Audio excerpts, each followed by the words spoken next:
Let's talk about it.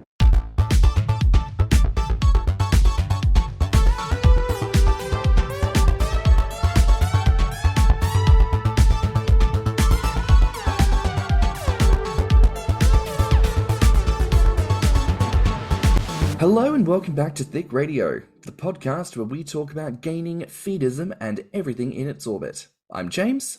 And I'm Tim, so let's get it started. So, James, how you doing tonight? You know, I'm actually doing really, really good. It's heading into winter season, so it's finally getting cold, it's getting nippy, it's getting frosty, and like this is one of the main reasons I moved to this part of the world was to experience cold. So you wanted to experience torture? yeah, I've told you about Australian summers, okay? Like, I know. I am a person exact opposite. I hate cold, I hate winter, I hate snow. I don't even care about it around Christmas. I could live the rest of my life without it ever dipping below 80 degrees. Like, I'd be totally fine with that. And maybe that would be the lesson that, ultimately I was taught, is if I went to somewhere like Australia and I was out in all that heat and I thought, hey, vodka seltzers for everybody, and just carry it around a big tumbler of like Four Loko or something, and I'd die from dehydration. you would. And then I'd kick you in your last breath and I'd say, you deserve this, you stupid fuck. Foot to the face. No. If I saw you on the beach, I'd go, oh, for fuck. And then I would just grab you by the hair and drag you across the hot burning sand as you blister and bubble like pork crackling. Dear listener, if you've never been to Australia in the summer, please be prepared and don't be a stupid fuck. That's all I ask. That's all I ask. But anyways. I'll try to remember that. But that's not what we're here to talk about tonight. I should hope not. No. Yes, this whole episode is dedicated to pork crackling. That was the intro. Just a real long way to get there. Maybe we should do an episode on like just odd sod foodie bits like pork crackling. Oh, just like what we like to snack on? Yeah, maybe that's a good episode. Like pork crackling. Popcorn. Like what else is in that category? Like pork crackling. Pretzels, popcorn, peanuts, any kind of mixed nuts, trail mix. Sultana. Oh, those little goldfish. Goldfish? Yeah, the little, not actual goldfish. The little crackers shaped like goldfish that taste like cheddar cheese. I didn't know that was a thing. When you said, oh, the little goldfish, I'm like, no, Tim, not the little goldfish. That's not what the pet store is for. It's not an extended snack aisle. Do you think that Americans sit at a bar just casually snacking on dead goldfish? Like, no. That wouldn't surprise me, girl. No, the little crackers, the snack that smiles back, goldfish. You know what? I guess they don't have them over there. No. Oh, well. No, so yes. It's been a while since I've gotten you with something like this. Like when I told you about bread in a can and you were like, oh, for Christ's sake. Because you just got this image in my head that I thought that you thought that someone would just be sitting there like at a bar sipping a martini and there's like a goldfish tank nearby and they just casually snake their hand in there, grab an entire goldfish. So, Tim. No, they are little crackers that are shaped like fish. What were we talking? How did this start? Snacks. That's what it was. We were talking snacks and then it just turned into a cultural war. Still, I'm not to be had like the oh shit, I forgot the quote. I'm not to be had like an old I'm not to be, damn it. Forget this whole part. I was trying to do the salted peanut thing from All About Eve, but I can't remember how the quote started. Gotcha. I'm not to be had for the price of a cocktail like some salted peanut. There we go. Well, you say that. It's rattling around in there, girl. Like you hit 40 and you start just forgetting all kinds of shit.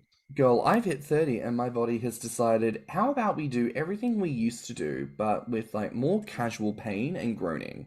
Does that sound appealing to you? I'm sliding towards the grave on a slick of apology.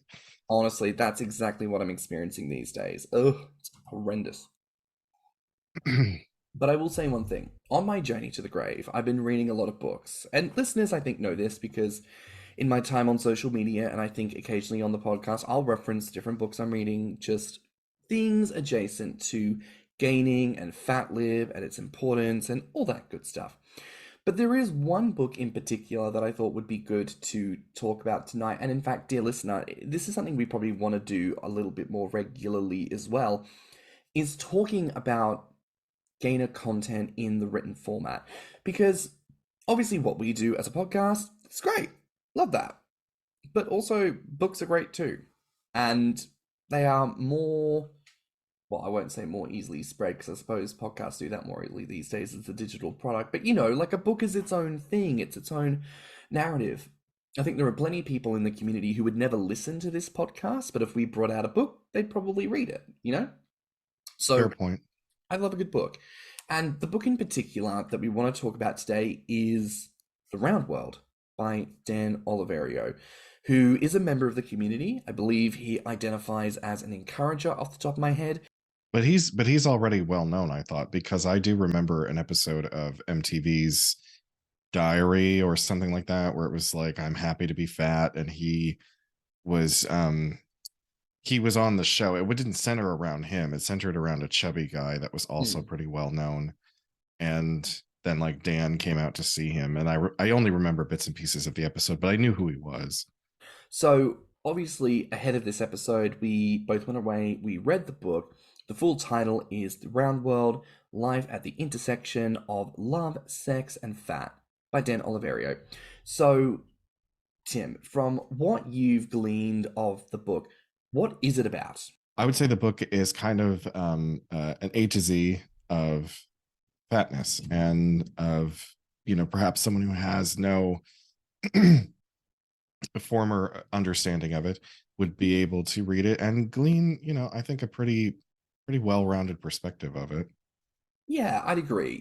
I think he even mentions in the book, he references, the fat community as the round world, and he uses that as a sort of literal narrative when he talks about fatness. He sort of starts at one point. Typically, you're a thin person, you hate fat people, you've got all these thoughts and feelings, and he slowly leads you away from that point all the way to the other side of the round world where gaining lives, and then brings you right back around to where you were before. So, there are certain parts in the book where you read it and you think to yourself, as a gainer, this is stonking obvious. I don't need this information. But it's also good to be reminded that for some people, that information is actually critical and necessary because they don't have the references that we have. They don't have our motivation. They don't understand why we would do what we're doing. So things like that are kind of important. So how would you describe the overall vibe of the book? Like, would you say it's more educational? Would you say it's more, I don't know, theoretical? Or like, what's the term? Like a university textbook. Do you think it's a bit like that? Because certainly not a university textbook, no. I would say both educational and theoretical. I would agree. It definitely stems a little bit from experience. And I will say, if there is one critique I would offer of the book, Oliverio states explicitly, he is a cisgendered, gay, muscular white man who lives in West Hollywood. And everything he kind of touches on in the book really stems from that perspective. So I would argue that, I think if there was a second edition published today, it'd be good to maybe get a little bit more perspective from some more diverse ideas of people, gainers especially. But hey, that's a second edition. Or to anyone listening who read The Round World and thought, psh, you were missing this critical part, it needs to be included. Right, your own goddamn book. You put that in there, do with that what you will. So, yeah, I think the book, the vibe is definitely more like educational, theoretical, and just in the way it's presented, And there are a couple of quotes I think that would be good to kind of touch on. You've pulled up some quotes, if you want to read them out. Sure. The first one I thought was interesting was, life seems burdensome only when I see my partner's size as shameful, wrong, or interfering with how life should be. Obviously, in that moment, it's writing the statement for the thin civilian or for the chubby chaser. Life only seems a burden when you see your partner's size as shameful or wrong or interfering with your life, So Yes. I think that's a really important point to raise for people who maybe get into relationships with fat people and don't really consider how access is very different depending on the size of your partner. Like maybe they don't want to fucking go hiking. Yeah. Maybe you need to get into the habit of going out to dinner as your main form of being sociable and having a nice night out instead of going to the club and turning it out. Some fat boys like that. Not everyone, I would say most don't actually, in like my experience anyway. if you date a fat boy and he's like a lazy homebody, he's not bad for being that. Like that's No, just there's how nothing wrong with that. it's just how he is. So Yeah, that's his comfort space. if that's not you and you don't feel comfortable adapting to that, you need to do some exploring there, girl. You need to figure out what that motivation is. And And I know that this might come as a big shock to people, but like you don't have to spend every waking moment of your day with your partner. oh, Like yeah. it's really not necessary. You are allowed to have your own interests, your own pursuits. It's nice when you guys can come together on the same thing, but the realism is that might not be that many things. Like Mm. honestly, the only thing that Matt and I can watch together is anything drag related because he loves shitty zombie movies. I love trashy reality television.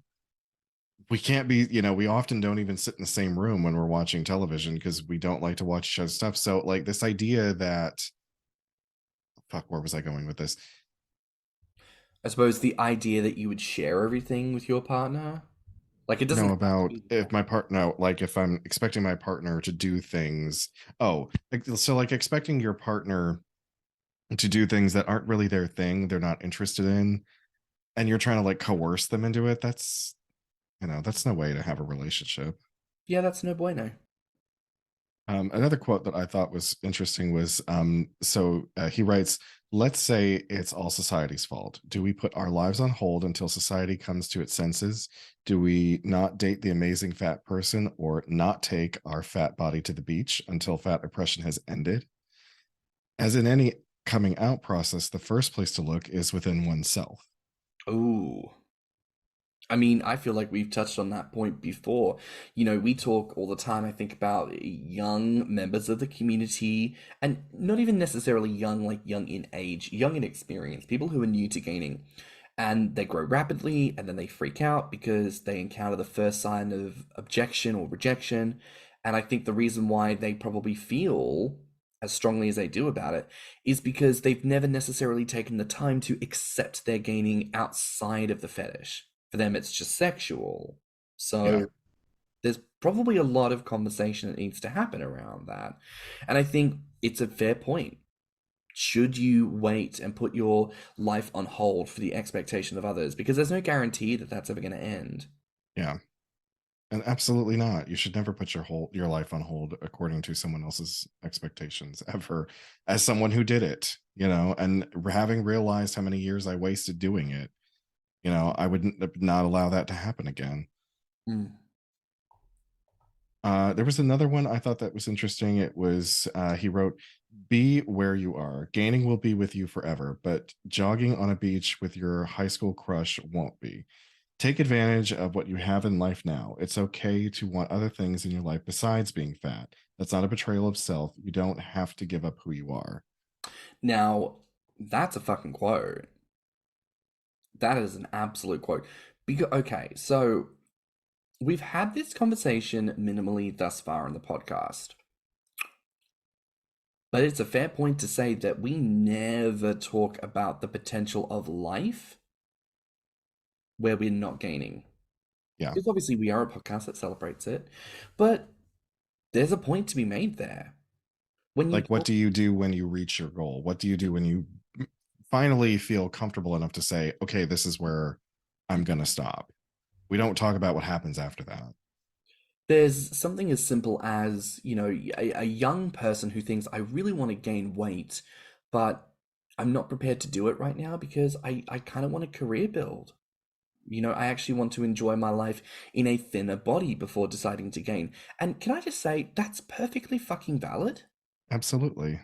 Because you can live your thin life later, you can live it now. There is no obligation to gain now. And this kind of ties into that previous point of exploring yourself and knowing what you want and how you want it done. Because you might decide, yeah, I definitely want to gain, but I want to wait until I'm 30. You're totally allowed to do that. There's no obligation to do it right now if you don't want to do it right now. If you want to experience other things, there's nothing wrong with it.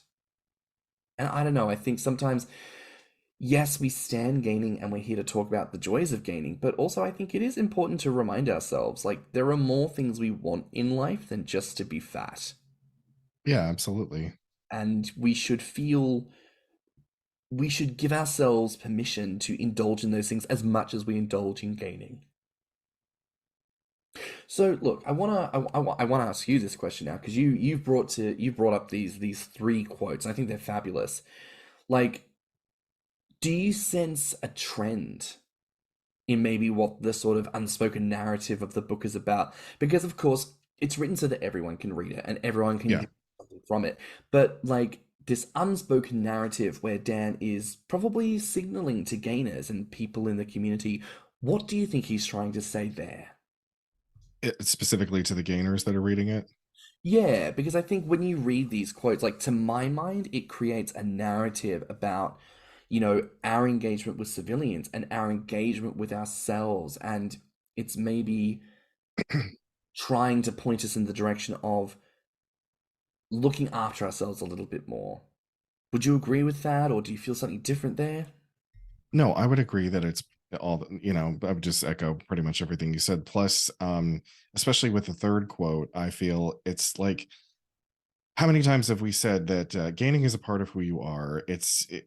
Like, you consider it a sexuality. I personally consider it more of a fetish, but it's woven into our DNA and it's not going to go anywhere. You can suppress it all you want, but it's going to come back. So the first step is just accepting that this is what you're into and that it's okay. It is okay. Even if you never tell anybody else about it, as long as you accept it with yourself, that's the first step to actually moving past your anxieties with it. So I'm curious, while Oliverio has only written one book, you mentioned this before, like he's been on programs like True Life. I think the episode was actually called I'm Happy to Be Fat. Yeah, I think that's what it was. So even though these days he is not fat himself, he clearly engages with fat in a way, which I think is really, really important. But I do want to ask something potentially controversial. In your opinion, because he himself is not a gainer, in a sense, because he's gained muscle, and I don't know if he maybe considers himself a muscle gainer to some extent, but because his identity doesn't include fat, do you feel like there's something missing from what he's written in the book? Not necessarily. I mean, I don't know. It might behoove him to maybe, like you said, make a second edition. Maybe that's also in a sort of interview style where he does talk to chubs, gainers. But I mean, just because he himself is not chubby doesn't mean that he doesn't have plenty of experience in said community. I mean, I think this guy is pretty close to my age, or he might even be a little bit older. So that's at least 20 years in the community. And I think that gives you a pretty decent perspective. Yeah. I mean, I think as well, it's points that we've made before on episodes focusing on encouragers and admirers. Oftentimes, people who are not gainers really do get sidelined in the conversation, and other people do get involved in what we do. Maybe when it comes to so far as presentation and privilege and visibility, fatness should be there and should always be centered because of what we're doing. Yeah. But I suppose in terms of dialogue and conversation, I think it is fine.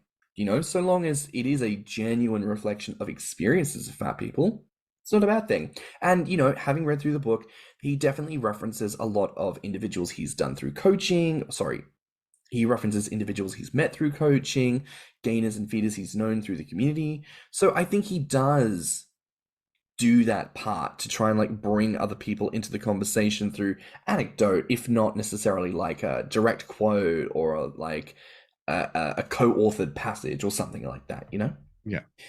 So I want to ask, do you feel like there's anything I I know we talked about like other perspectives, but do you feel like there's anything missing from the book, maybe in terms of like, you know, fat specifically from like a civilian side of things, or like fat from the specific gaining side of things?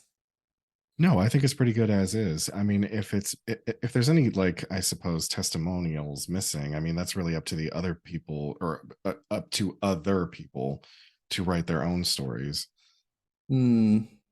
And I feel As like, as coming from his specific as coming from his specific perspective, I think it's great.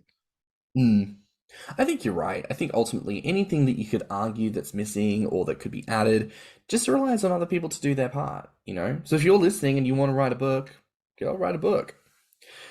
So I do want to ask you a question. Would you ever participate either in co-authoring a book or being interviewed for like a an article or a passage in a book relating to something like gaining or feedism? Yeah, actually, I was interviewed for a part of a book about gaining. Unfortunately, the title of it is completely escaping me.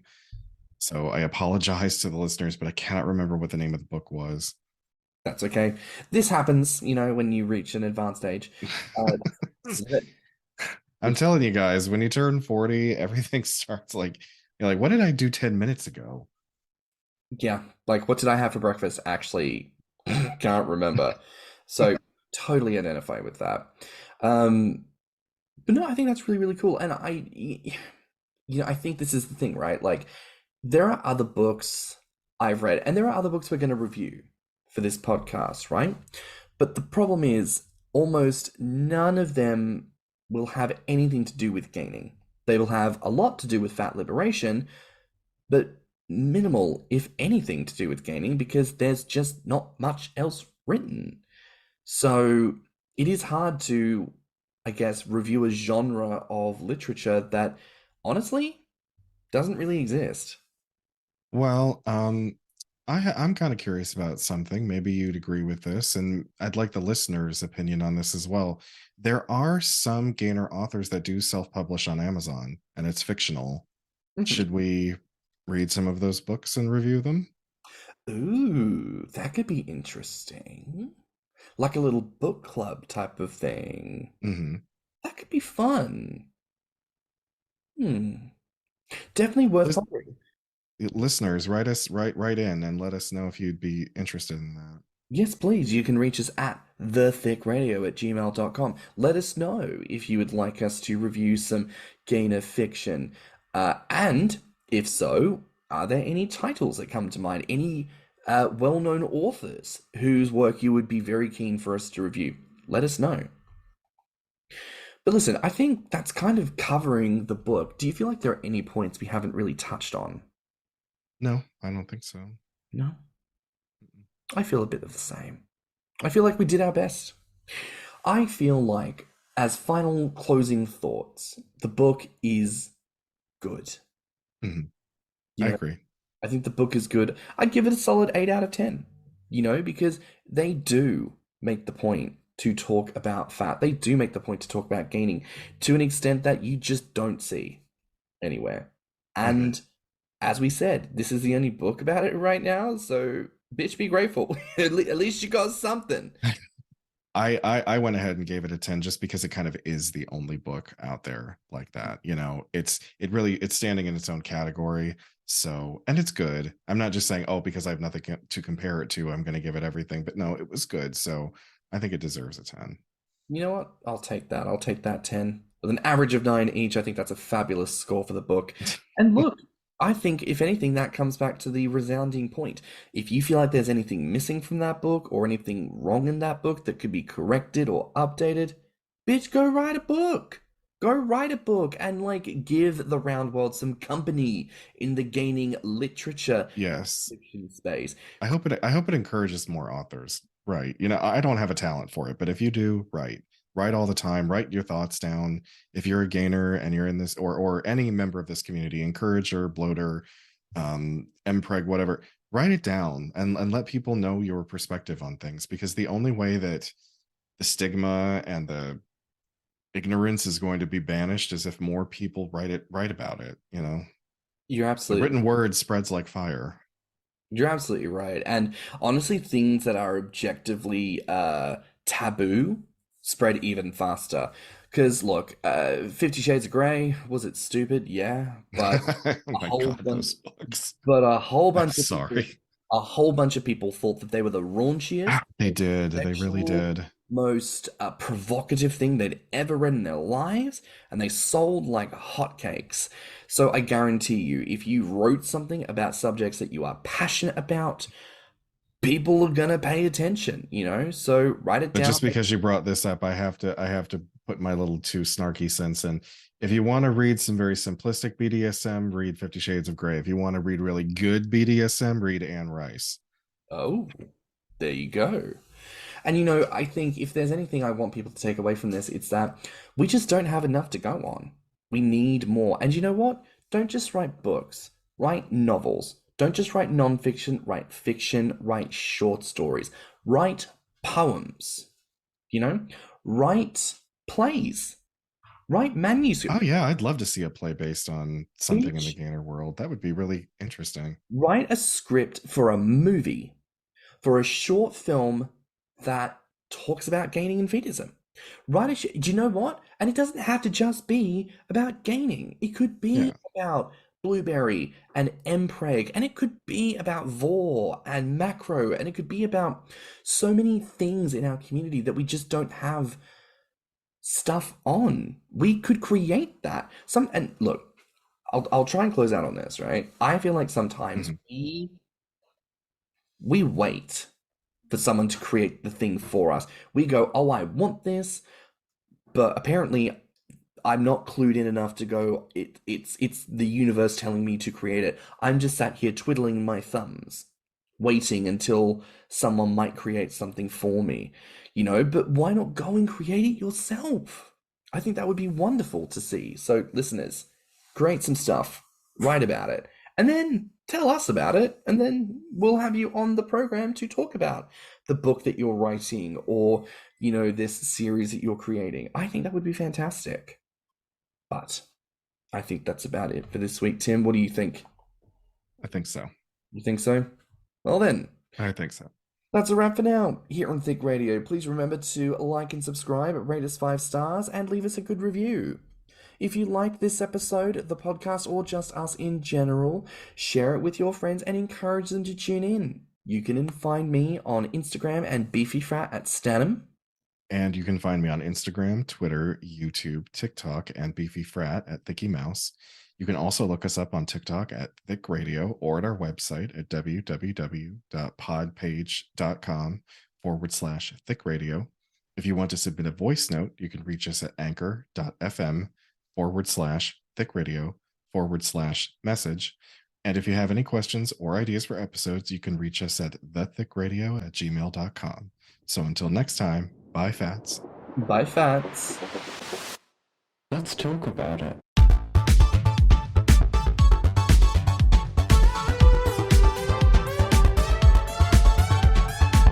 Thicc Radio is a Patreon and Enter app podcast produced by Stan and Thicky Mouse. Mixed and mastered by Stan. Our artwork is provided by Lokitu. Our theme song is provided by Spotify.